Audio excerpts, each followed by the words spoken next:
नमस्कार दोस्तों। सबसे पहले तो गणतंत्रता दिवस की आपको हार्दिक शुभकामनाएं।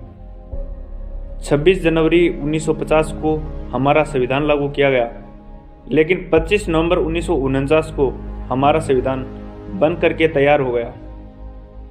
तो दोस्तों आज मैं आपको बताना चाहूँगा 25 नवंबर 1949 को संविधान सभा में डॉक्टर बाबा साहेब अम्बेडकर द्वारा दिए गए आखिरी व ऐतिहासिक भाषण के कुछ अंश के बारे में।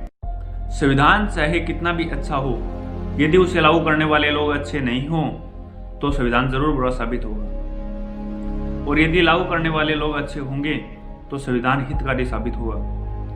26 जनवरी 1950 को संविधान लागू करके ये देश स्वतंत्र होगा, लेकिन इसकी स्वतंत्रता का आगे क्या होगा? एक समय यह देश स्वतंत्र था, भारत की स्वतंत्रता खत्म हुई थी। इसका मुझे दुख है, लेकिन अपने ही लोगों के विश्वासघात से हम स्वतंत्रता खो बैठे, इसका मुझे अधिक दुख है। क्या इतिहास फिर अपने को दोहराएगा? इस विचार से मुझे देश के भविष्य की चिंता हो रही है। हमें अपने रक्त की अंतिम बूंद बहाकर भी आजादी की रक्षा करनी चाहिए। यदि हम लोकतंत्र की स्थापना करना चाहते हैं तो अपने सामाजिक और आर्थिक उद्देश्य संवैधानिक रास्ते से प्राप्त करने चाहिए, हिंसात्मक मार्ग से नहीं, क्योंकि संविधान के बाहर का मार्ग केवल अराजकता की ओर ले जाएगा। 26 जनवरी 1950 से हम विषमताओं के जीवन में प्रवेश करने जा रहे हैं। राजनीति में हमें समानता का हक होगा, लेकिन सामाजिक व आर्थिक जीवन में विषमता यानी कि अराजकता बनी रहेगी। राजनीति में हम एक व्यक्ति, एक वोट और एक मूल्य की मान्यता देंगे, लेकिन हमारे सामाजिक और आर्थिक ढांचे के कारण हम सामाजिक और आर्थिक जीवन में एक वोट एक मूल्य के सिद्धांत को नकारेंगे। आखिर कब तक हम सामाजिक और आर्थिक जीवन में समानता को अस्वीकार करते रहेंगे?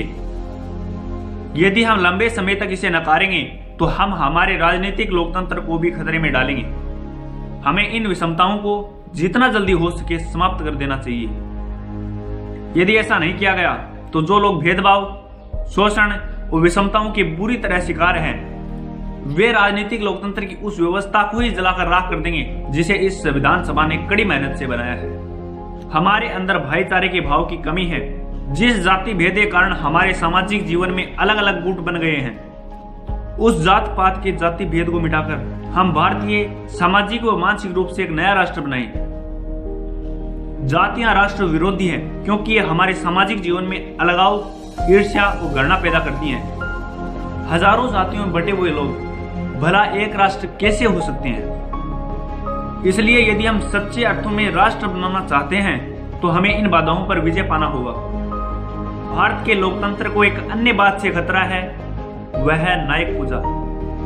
इस देश की राजनीति में जितनी भक्ति और नायक पूजा है, उतनी अन्य देश में नहीं है। राजनीति में नायक पूजा पतन की ओर धकेलती है और अंत में तानाशाही की ओर ले जाएगी, यह तय है।